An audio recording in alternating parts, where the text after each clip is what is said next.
Bonjour à tous, ici Max de 15. Aujourd'hui, on se retrouve pour une toute nouvelle vidéo. Je vais vous proposer la conférence des comédiens de doublage. Donc, il y avait Philippe Ariotti, Brigitte Lecordier et bien évidemment Céline Monsara qui double, bien sûr, Tori dans les mots, Bulma dans Dragon Ball et bien sûr plein d'autres. Brigitte Lecordier, oui, Son Goku, Son Gohan, Son Ten, je crois, je ne sais pas, je suis pas sûr. Et dans Nicolas Bonne il est petit et Philippe Ariotti qui a doublé dans Dragon Ball, dans Hercule Poirot et bien sûr dans plein d'autres et j'en passe. Donc c'était une partie qui devait se passer dans le vlog, mais malheureusement, suite à un petit souci technique, je n'ai pas pu vous transférer la vidéo sur mon PC pour le mettre dans le montage. Mais en fait, j'ai compris le problème. Je vous explique rapidos. Sur le disque dur de mon PC, j'avais plus de place. Donc ça faisait tout le temps un message d'erreur. Tandis que j'ai essayé de le mettre sur mon disque dur externe de 1 Tera. Et là, ça a marché. Donc en fait, c'était le disque dur de mon PC qui était full. Du coup, je l'ai seulement remarqué aujourd'hui en fait. Voilà. Enfin aujourd'hui, hier. Donc voilà. Bref. En tout cas, j'espère que cette vidéoconférence vous plaira. C'est du début jusqu'à la fin.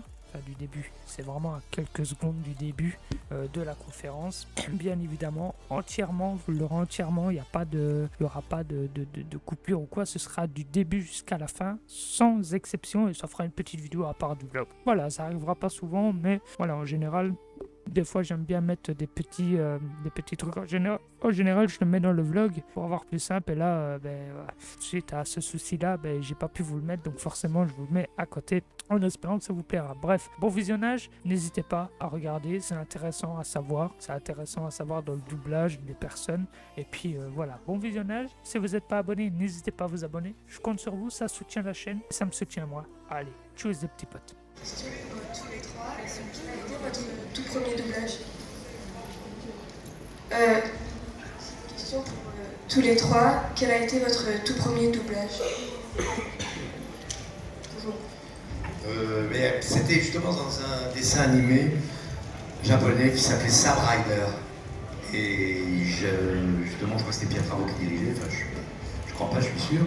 Et il m'avait essayé un peu, il a vu que je pouvais changer ma voix facilement. C'est comme ça que m'est venu, alors je ne sais plus quelle personne, c'est Vincent Roquio qui jouait le rôle principal, enfin qui doublait le rôle principal. Et donc Pierre Travaux a vu que je changeais ma voix relativement facilement, je faisais finalement pas un personnage très important, mais plusieurs. Et c'est ça qui l'a amené à me proposer, quand on a fait Dragon Ball, de faire plusieurs personnages. Donc c'est un dessin animé qui n'a pas eu, je pense, un énorme succès, mais enfin qui était quand même connu, Sabre Rider. Et c'est vraiment la première fois, autrement la toute première fois, j'avais déjà un certain âge, quand je suis venu au doublage, j'ai fait des tas de petits. Pendant 2 mois, j'ai rien dit, presque. Puis au bout de 2 mois ou 3 mois, je regardais, puis on m'a dit tiens, tu vas faire cet homme qui passe et qui dit bonjour, ou cerner la maison, des choses comme ça. Et puis après, petit à petit, on s'enhardit, et puis on fait des choses. Et voilà, puis après, de Sabre Rider, il fait beaucoup de choses. Voilà. C'est à peu près le souvenir vraiment réel que j'ai de premier doublage. Voilà. J'ai répondu à ta question? Merci. Brigitte. Moi alors, c'était une époque où il y avait beaucoup de films, de séries, je sais pas, Z, X. Non, pas X, Z. X aussi, oui, bien sûr. Et il y avait énormément de films chinois, de karaté. Pour le cinéma, hein, c'était pas pour la télé. Et donc, j'ai fait beaucoup de petites chinoises qui se faisaient enlever, qui avaient 2 cris, qui criaient maman, papa, et voilà. Et donc, j'ai fait mes arts sur ce genre de film. Et moi, en fait, mon premier doublage, c'était pour remplacer des enfants qui étaient partis en vacances sur une série. Et en fait, ils avaient dit un mauvais mot. C'était un nom de famille. Ça devait être Poups. Ils avaient dû dire Poups Nagel, il fallait dire Poups Nagel. Il fallait tout changer, mais il fallait. Tous les enfants étaient partis en vacances. Et donc, ils avaient pris Luc Hamet et moi. Ils avaient entendu parler de moi, je ne sais plus comment. Et on m'a demandé d'essayer de m'approcher de chaque enfant. Il y avait des petites filles, des petits garçons, là, et tout ça. Et du coup, J'ai commencé comme ça, et le lendemain, j'ai eu un premier rôle. J'ai démarré sur le chapeau de roue. Ouais. Formidable. Bonjour, j'ai une question pour Brigitte Lecordier. Vous vous souvenez de Fairy Tail? Très bien, oui. Est-ce que vous vous souvenez d'une phrase typique d'un petit personnage blond? Pas vraiment. Tu l'as, la phrase? Approximatif. Dis-moi. Si je ne te vois pas, je ferai ce geste-là. Ah ouais, alors, si je ne te vois pas, je ferai ce geste-là. C'est ça que tu voulais? Voilà. Est-ce que c'était bien vous? Comment? Est-ce que c'était bien vous? Certainement. J'en ai fait plein d'affaires éternes. Merci. J'ai fait Grey Petit, j'ai fait Coco, j'ai fait tous les gens qui étaient petits en fait. Je ne sais pas pourquoi. Et j'ai réussi à faire une fille. Une folle, c'était génial à faire. Je sais pas, le personnage de Coco, qui court partout, qui est affairé, ça m'a éclaté. Ouais. Bonjour. Bonjour, moi c'est Ryan et j'aurais une question pour toutes les trois. J'ai 3 questions. 3 questions pour chacun ou une? Non, pour tous. D'accord, d'accord. Ça a été lequel votre doublage préféré? Le doublage qu'on préfère. Voilà. Le doublage qu'on préfère, c'est le doublage que vous préférez.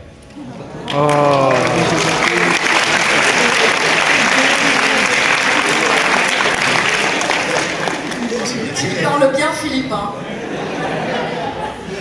Alors, passer après Philippe, c'est difficile. Moi, j'ai toujours un problème. Je ne sais pas choisir et j'ai adoré faire tous les personnages que j'ai fait parce qu'à chaque fois, je m'amuse pleinement.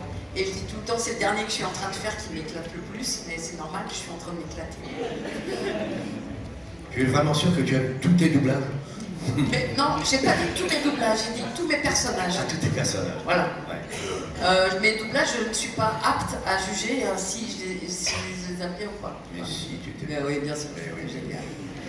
Elle était bien, elle est bien. Il est bien, Philippe. Elle est bien quand même. Je donne de l'argent tous les jours, mais il me coûte cher. Aujourd'hui, t'as oublié. Non, je dirais un petit peu comme Brigitte, celui que je ferai demain, mais ce sens, les doublages, enfin les séances de travail, ça dépend tellement aussi, bon évidemment, de ce que raconte l'image, mais aussi de l'ambiance du plateau, de l'ambiance dans laquelle on est soi-même ce jour-là.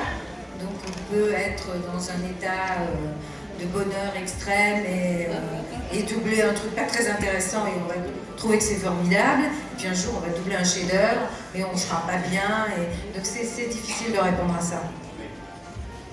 En tout cas, c'est chouette tout ce qu'on... Non, il faut dire que maintenant quand même, on double, hélas, et surtout depuis le Covid, ça revient un petit peu, on double très souvent seul, ou à 2 ou 3. On ne double pas souvent avec son partenaire ou sa partenaire. Et ça, c'est un peu embêtant évidemment, quand on est des vieux aguerris comme nous, ça nous pose moins de problèmes. Et je dois dire que pour un jeune qui débute, ça va être un peu plus difficile, parce que jouer la comédie, c'est quand même, je te parle, tu me réponds. Et souvent, par exemple là en ce moment je double Avatar, je fais Kyatso, là, le moine qui éduque le Hang. Bon, et je n'ai jamais vu mon Hang, hélas, je suis forcé de doubler tout seul. Et ça c'est vrai que on double quand même beaucoup mieux quand on a son partenaire ou ses partenaires principaux. Mais enfin bon évidemment on y arrive quand même, et puis ça se voit pas trop, mais enfin c'est un peu plus ingrat. Voilà. Est-ce qu'on l'a répondu? Oui, vas-y. Mets-le. Il est éteint? Non? Voilà. Donc, c'est plutôt une demande et une question à la fois. La demande, est-ce que vous pourrez faire la réplique de votre... une de répliques les plus célèbres de vos personnages respectifs de Dragon Ball Z. Oui. On va peut-être terminer par ça, non? On vous fera peut-être un petit caméra.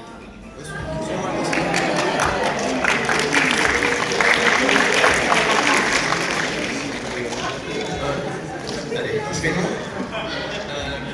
Je vais te faire quand même le Macan Kosapon. Voilà, ça te plaît.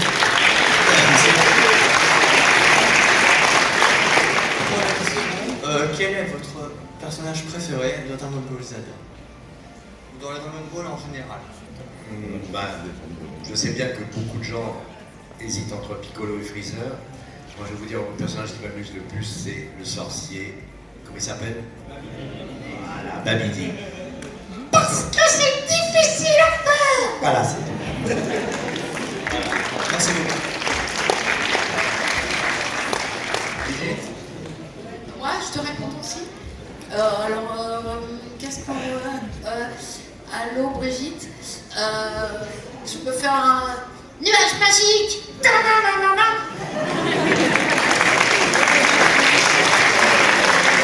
Et mon personnage préféré, évidemment,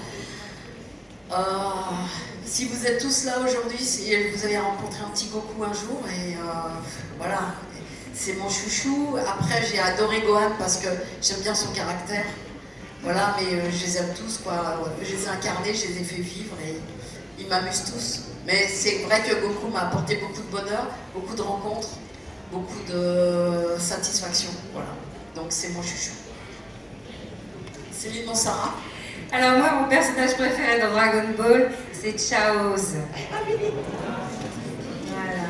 Et ils me l'ont tué. Et ça, je ne leur pardonnerai jamais. Elle excelle dans Chaoz. Vas-y, fais-nous Chaoz. Oui, mais moi, il me faut une bande rythmo. Donc, Regarde, le marqué sortie là-bas. Ça bouge pas. Vous pouvez faire bouger le panneau. Non, voilà, j'ai eu beaucoup de peine quand ce personnage a disparu. Il était mignon, ouais. Ouais. On a tous pleuré, tu sais, Céline. Mais vous savez que Céline a été remplacée sur Chichi? Ça, c'est un truc qui me rend dingue. Parce que je trouvais que, justement, comme sur Chaoz, je trouve que Céline, qui joue quand même des pièces de Tchekhov, qui fait beaucoup de théâtre, qui est très raisonnable dans la vie. Regardez, quand on la voit comme ça, on voit qu'elle est raisonnable. Jouer une hystérique comme Chichi, mais c'était trop extraordinaire de la voir comme ça. Et elle excellait, elle me faisait hurler de rire à chaque fois qu'elle parlait. Et un jour, il y a un décideur qui est arrivé qui a dit « Eh ben, je vais mettre ma copine à la place, voilà. » Et puis voilà, Céline a disparu de Chichi. C'est dommage, non?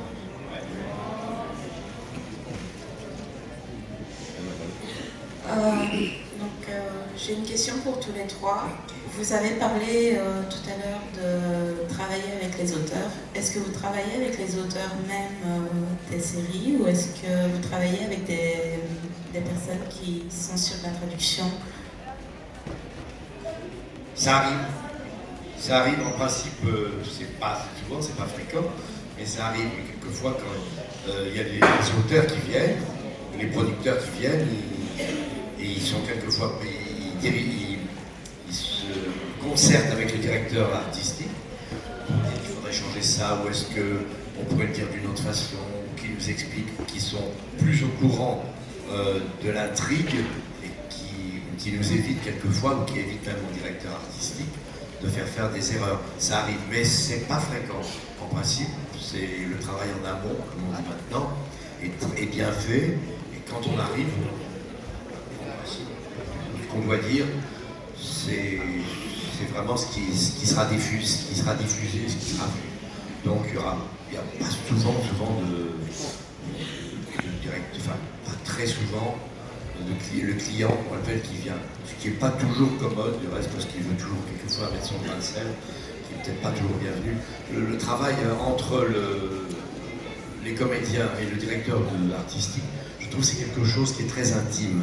Et on a besoin d'être un peu entre nous pour savoir ce qu'on fait, si on dit quelque chose à tel moment, ou si, de la façon dont on le dit. si quelqu'un vient mettre un peu... Souvent, une fois, il fait des erreurs. Sauf celui qui est très intelligent, l'autre qui est très intelligent, qui comprend pourquoi on prononce, enfin on ne dit pas ça exactement de la façon à laquelle il avait pensé. Mais oui, généralement ça va. On n'a pas trop de problèmes. Enfin, moi j'en ai jamais eu vraiment de gros. Je ne sais pas si Brigitte... En fait, moi c'est le contraire de toi. C'est que je travaille essentiellement avec les réalisateurs et les créateurs d'animés. Puisque aujourd'hui, le travail que je fais le plus, en fait, je fais presque plus de doublage, mais en revanche, je fais beaucoup de création de voix. Et je travaille avec les créateurs, avec toute l'équipe des Bobby Pills, avec David Mourier, avec Cyprien, avec tous les gens qui sont aujourd'hui sur le net et qui font beaucoup de création. Et dans les chaînes de télévision maintenant qui arrivent de plus en plus. Et du coup, les réalisateurs sont là, mais il y a aussi un directeur artistique. Et d'ailleurs, souvent, j'ai la place du directeur artistique. Et je travaille avec le réalisateur ou le créateur de la BD. Ça peut être une BD, ça peut être juste un écrit, ça peut être... voilà. Et on part de là pour pouvoir faire une image après, quoi. Voilà. C'est comme ça qu'est fait... les cassos, le pipoudou, la petite mort, toutes ces choses. C'est vrai que dans ton cas, c'est complètement différent. Même le dessin animé de Cyprien, on l'a fait comme ça. J'ai fait d'abord la bande sonore. On s'est enfermé pendant 15 jours dans un magnifique château. Et on a fait toute la bande sonore. J'étais responsable du son avec le réalisateur, justement, qui n'avait jamais monté de son parce que lui il était branché sur l'image, donc c'était vachement intéressant. Lui il m'a appris beaucoup, moi je lui ai appris beaucoup. Et puis après on a donné notre bande son aux animateurs et ils ont fait et les images et les personnages et l'animation. C'est vachement intéressant. Bonjour. J'avais une question pour tous les trois. J'ai souvent entendu parler que le doublage francophone en général est plus qualitatif que les autres langues. Je ne sais pas si c'est vrai, je voulais savoir si vous le confirmez et si vous avez une explication à ça. Oui, je pense en tout cas, c'est en France que la rythmo a été inventée, donc c'est vrai que ça facilite beaucoup les choses. Quand vous savez ce que c'est, non? C'est la bande qui défile sous l'image, sous d'ailleurs à une époque c'était au-dessus aussi. Mais bon, là c'est toujours en dessous, hein. On se voit au point. Donc voilà, donc ce sont les Français qui ont mis ce procédé au point.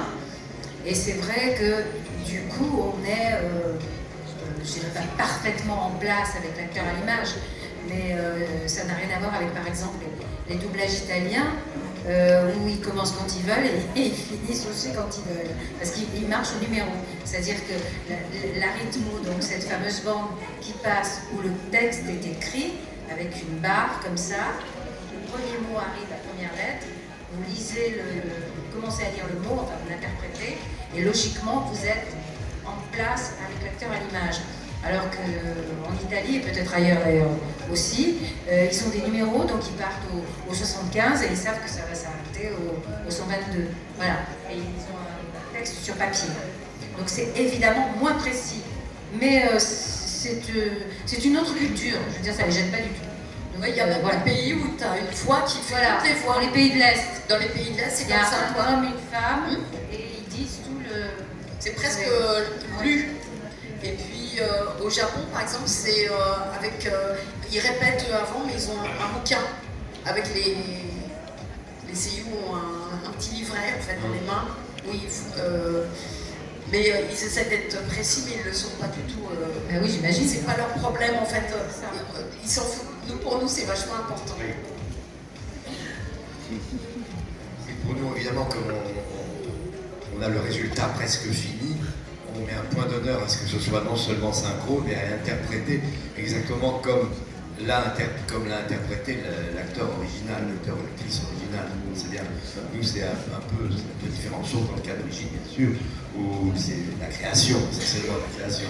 Mais autrement, quand arrive un produit, je n'aime pas dire ce mot-là, mais enfin, je veux bien dire un produit, que ce soit américain ou n'importe quelle nationalité, on regarde l'image, on entend et surtout on voit les appuis qu'a pris l'acteur, enfin l'actrice originale, et on essaye de faire exactement ce qu'ils ont fait. Alors, et si c'est bien, quelquefois, si le doublage n'est pas intégralement bien repéré, bien détecté, on essaye de corriger, on essaye. Avant tout, le doublage, c'est, vous voyez un film, vous ne pouvez pas savoir de quelle nationalité, vous devez sentir que ça sort de la bouche de l'interprète qui est sur l'écran. Et puis voilà, c'est ça qui a. Quand on arrive à ça, c'est qu'on a presque tout gagné. Voilà. C'est ça qui nous importe. Alors évidemment, ça demande un travail de détection, un travail énorme. Et puis finalement, c'est au moment où le directeur artistique nous dit allez-y, on y va, on fait telle scène. Et c'est là où on voit où ça va, où ça va pas. Quelquefois, c'est un peu plus difficile. Quelquefois, c'est plus facile, ça dépend. Il y a des acteurs qu'on aime bien, il y a des acteurs qui ont un phrasé. Puis ça dépend aussi beaucoup de l'ingénieur du son qui sait exactement nous prendre, qui nous connaît quelquefois, qui nous prend un peu plus loin, qui donne un écho. Enfin, il y a plein de choses. C'est une alchimie assez compliquée, le doublage, finalement. Mais qui ne doit pas vous paraître compliqué, qui doit vous paraître, quand vous regardez, quand vous écoutez, ça doit vous paraître simple et merveilleux. Voilà. Ah, j'intéresse pas tout le monde. Bonjour, alors moi ce serait plus une question pour Brigitte du coup, à propos du personnage de Gotenks dans Dragon Ball Z. Gotenks c'est un personnage qui reprend la voix de deux personnages, Trunks et Son Goten. Et la question c'est comment avez-vous fait pour doubler les deux voix, pour réussir à bien les superposer? Et ben en fait, au départ c'était compliqué parce qu'on n'avait qu'une bande magnétique avec deux pistes. Donc souvent la première piste servait au rôle important, puis la deuxième piste pour les autres rôles derrière. Et du coup, il fallait pas qu'il y ait quelqu'un qui parle en même temps qu'eux ou qu'il se passe quelque chose en même temps qu'eux. Mais sinon, je fais d'abord Goten, et puis je dis tu viens Goten, tu viens comment il s'appelle l'autre, Trunks. Tu viens Trunks, on va. Je sais plus qui je suis un peu schizophrène. Tu viens Trunks, on va faire la fusion. Et après il y a Trunks qui vient puis qui dit bah ouais mais à chaque fois que tu l'as fait tu te plantes, alors faut prévoir, sinon on va se retrouver comme une tortue quoi. Ouais mais c'est toi qui dis pas ah à la fin. Ouais mais non mais arrête. Tu vas voir, on va faire fusion et tu vas voir tu vas te planter. Fusion. Et toi Goten il peut pas le faire en même temps. Donc il s'est planté, donc on est tous des tortues. et du coup je fais Goten sur l'autre piste et puis aujourd'hui on a 40 pistes, 70 pistes autant qu'on veut, donc c'est fastoche. Au niveau du numérique on peut même recaler, tu vois. Oui. Et c'est vrai qu'au départ c'était pas fastoche pour la monteuse qui devait me recaler pile poil sur moi-même, elle devait s'ennuyer à cause de moi. Ouais. Voilà, et comme c'est la magie du son, c'est qu'on peut superposer la même voix, la même personnage, la même personne sur un même personnage. J'ai répondu?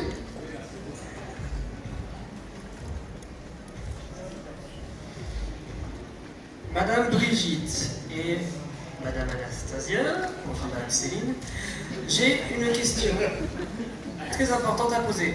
Dans les doublages avec Pipoudou, parce que Dragon Ball, je suis désolé pour tous les fans, mais je n'ai regardé que la toute première saison. Voilà. Et mince. Oui.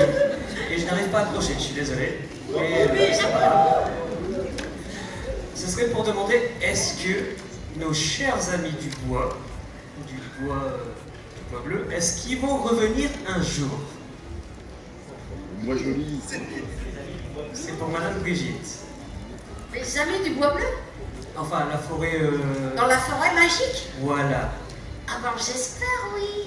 Ah ben, moi aussi. On ira à l'arbre magique si tu veux. Ah ben... J'ai pas envie que Béatrix Dominatrix, elle vienne s'interposer à chaque fois. Ouais, mais il y a Evelyne qui est là, t'inquiète. Donc s'il y a Evelyne, ça va alors. Alors ça, voilà, il faut que ça reste entre nous, n'est-ce pas? Non, normalement, il n'y a pas de troisième saison, enfin, il Il y en aura peut-être une troisième. Est-ce que t'as vu la deuxième, non ou pas? Oui, oui, oui, oui. Et t'es allé au bout? Tout au bout. Ah. Et c'est de la folie, non? C'était de la folie, oui, je l'avoue. Si c'est Pipoudou, si vous ne l'avez pas vu pour les grands, hein, allez voir, c'est complètement dingue. Et en fait, sur la deuxième saison, les animateurs, les auteurs, les réalisateurs et les écrivains ont tous fait un dernier épisode où ils tirent leur chapeau aux gens qui ont fait du doublage et notamment à une certaine Brigitte Lecordier, je crois. Voilà. Et c'est complètement dingue, ils ont fait un truc fou. Ils m'ont fait rentrer dans le dessin animé. Enfin.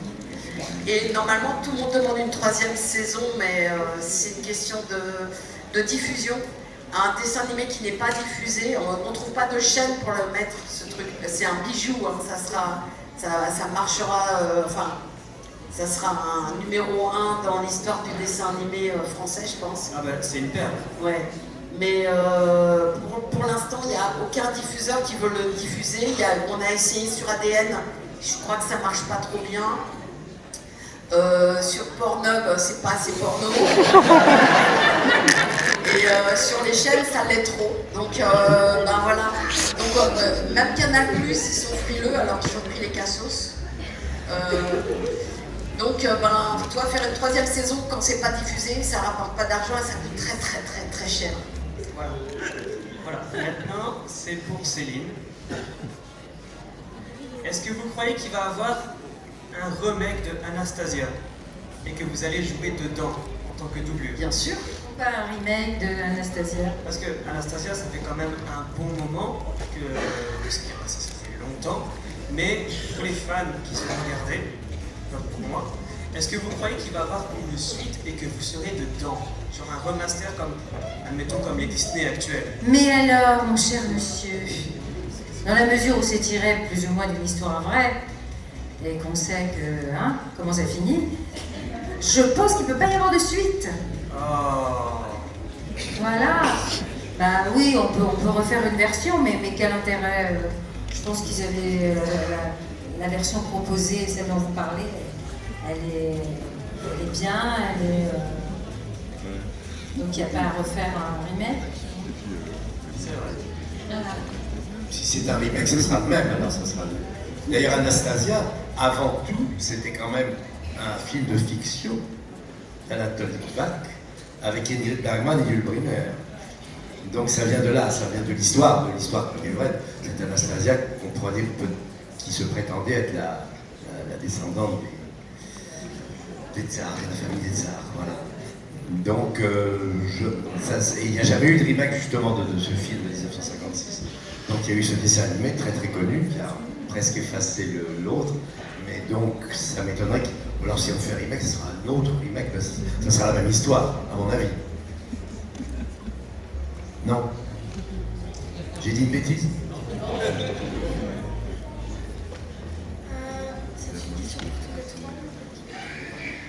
C'est une question sur Dragon Ball Z. Comment avez-vous réagi quand vous avez appris la mort de Son Goku? On a fait une fête. Sans Brigitte. Mais il était grand. Et sans Patrick. Sans Patrick, elle partirait jamais.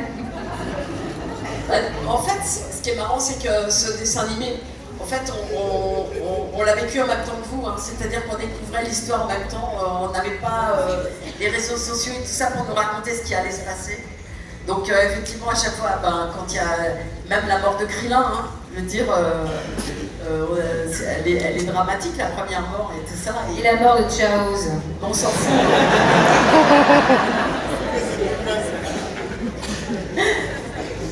Non mais en vrai, et du coup, à chaque fois, on vit l'histoire en même temps que vous, c'est ça qui est chouette. Et voilà, ça nous fait quelque chose, mais après, on redécouvre que effectivement, cet individu est immortel pratiquement, et qu'il renaît de ses cendres, puis qu'il va y avoir Shenron quelque part. Piccolo est mort 3 fois quand même, vous savez, donc faut pas s'en faire.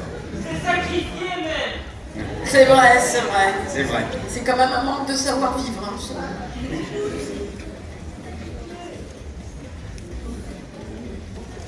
y a des questions par là. Bonjour. Bonjour.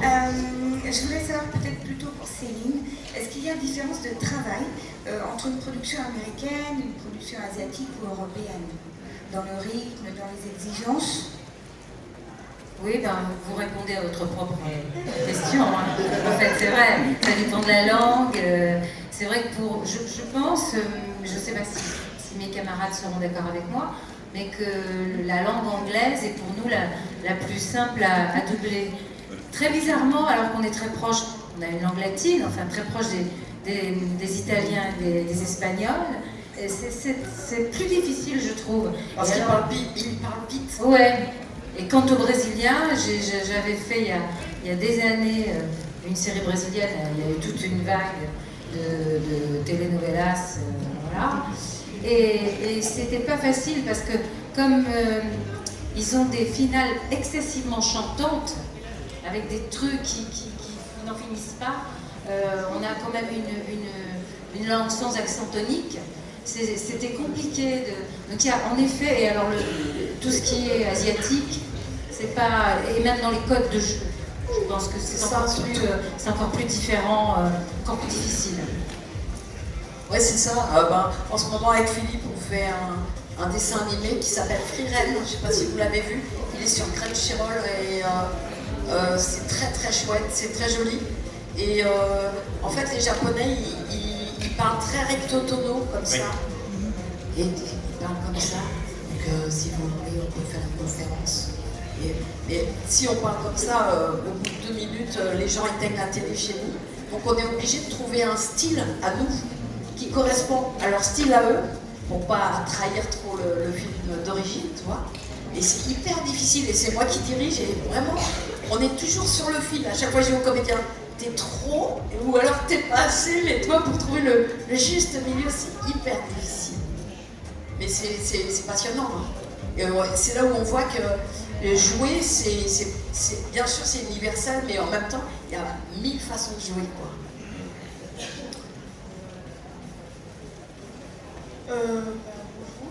Petit chat.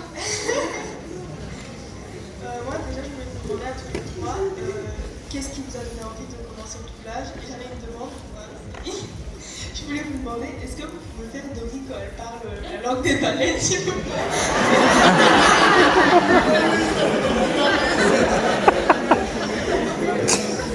Désolée, je me tape un peu la roue. Il faut qu'il bouge. Tu peux bouger devant Céline?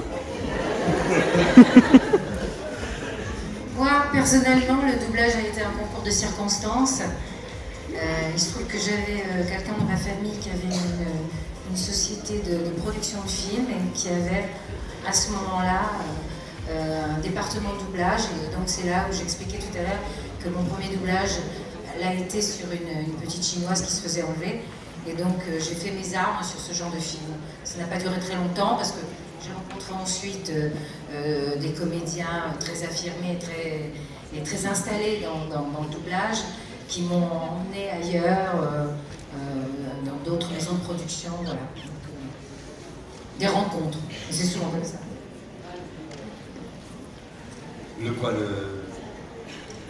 J'ai commencé, je crois que j'ai répondu tout à l'heure. J'ai commencé, évidemment j'avais pas une carrière, mais enfin un parcours théâtral important et j'avais jamais fait de doublage. Mais c'était le hasard parce que moi je travaillais beaucoup en province et à l'époque on ne voyageait pas comme maintenant. Donc quand j'étais en province pour 15 jours, 3 semaines ou un mois ou plus, évidemment pas question de revenir à Paris. Alors, comme à l'époque il y avait moins de doublage et tout se faisait à Paris, évidemment j'avais fait des essais il y a très très longtemps. Ça avait bien marché, mais comme j'avais beaucoup à faire en province, évidemment, je ne revenais pas à Paris.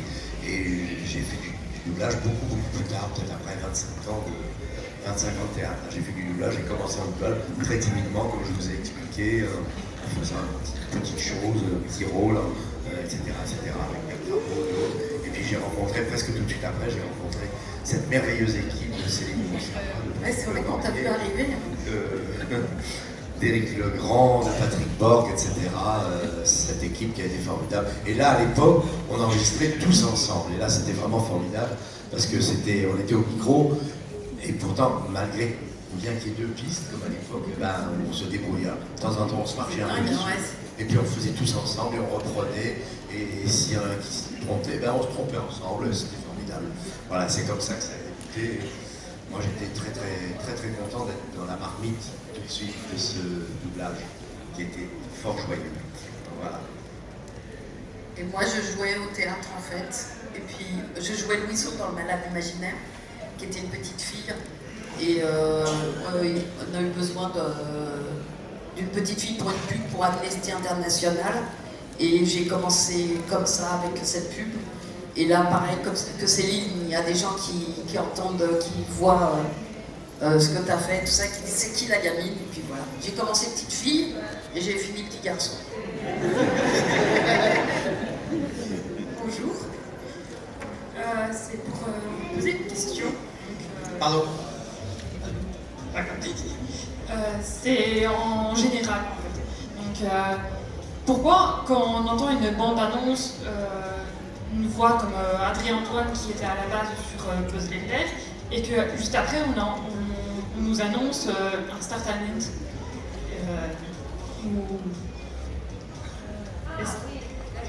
Pourquoi la bande, excusez-moi, pourquoi la bande-annonce n'est pas doublée par le même comédien qui éventuellement, enfin qui doublera le... Voilà, exactement. Ça arrive, hein, oui. C'est rare, mais ça arrive. Non, ça, oui. Enfin, c'est pas si rare que ça. Mais parce que très souvent, enfin, Brigitte le dira peut-être mieux que moi, il y a un délai très court, ils reçoivent les bandes annonces, elles doivent être livrées la veille pour le lendemain. Donc en fait, le casting définitif de voix n'a pas encore été fait. Et donc on prend un comédien qui correspond quand même au personnage. Et donc ça peut arriver comme ça aussi. Ouais, excuse-moi, je suis en train de mourir. Ah, non, quand même. J'ai avalé une poussière. Oui, en général, effectivement, c'est une question de délai. Mais c'est aussi une question de mode, c'est-à-dire que pendant qu'ils font la bande-annonce, ils sont en train de se demander quel Star Talent ils vont mettre dessus. Et... Ah, il est bien ce mec. C'est de la vodka. Et voilà.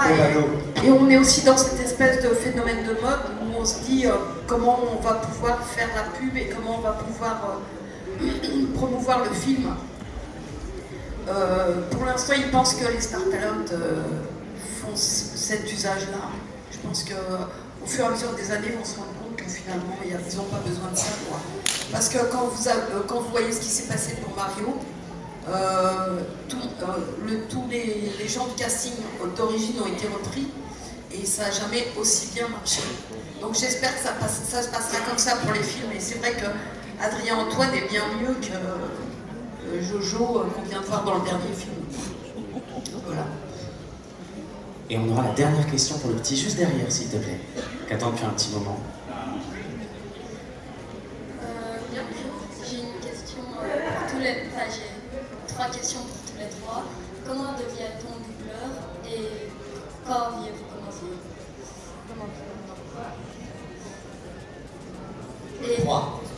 D'abord, bon, je ne vais pas revenir sur le mot doubleur, qui est un peu impropre, mais enfin, c'est pas grave. Vous voyez un acteur étranger, vous savez que quelqu'un le double, donc évidemment, vous dites doubleur, mais c'est pas grave, enfin, c'est pas grave.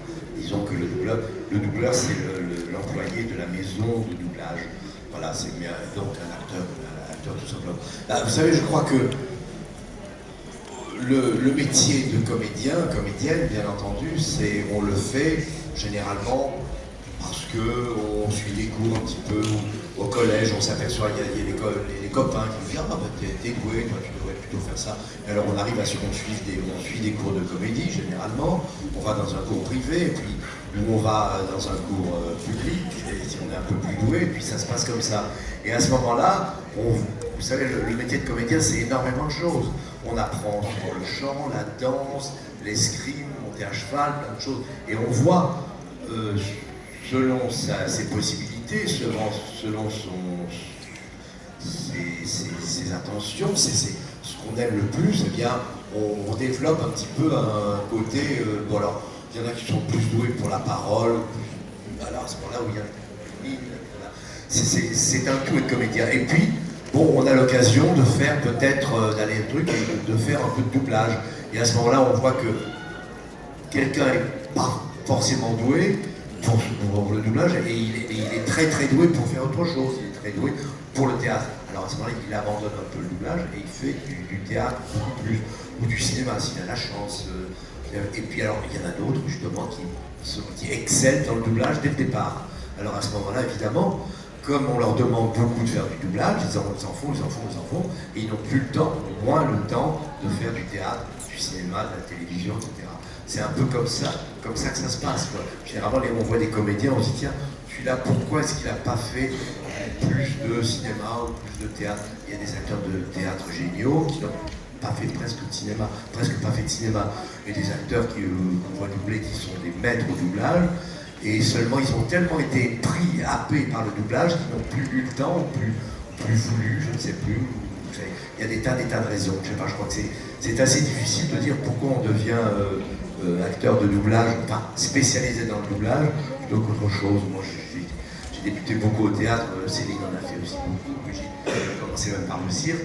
Vous savez, c'est assez difficile. Puis après, on s'aperçoit qu'on est assez pris dans ce domaine, parce que peut-être qu'on est un peu plus doué que d'autres. On vous demande, évidemment, on n'a plus le temps de faire autre chose. Voilà. Est-ce que j'ai répondu à ta question? Mais surtout, il faut être comédien. Oui, absolument. On est cours de théâtre. C'est ce que j'ai dit, donc. Là, avant tout, il faut être comédien. Si vous pensez qu'en lisant une bande simplement et en étant en synchrone, vous allez être comédien, non, ça, c'est pas ça. C'est pas ça. Enfin, interpréter un rôle, surtout quand vous doublez un acteur très connu, extraordinaire, qui est un, je sais pas, il y a des acteurs un peu, enfin, je sais pas, Anthony Hopkins par exemple, si celui qui le double n'est pas bon, eh ben, c'est épouvantable. Enfin, je sais pas. Voilà, est-ce qu'on a répondu à peu près à ta question? Céline, dis-nous. Qui me parle? Non, je suis d'accord avec ce qui vient d'être dit, rien à dire. François. Céline, Brigitte et Philippe, c'était un plaisir de vous avoir. On peut les applaudir. Merci.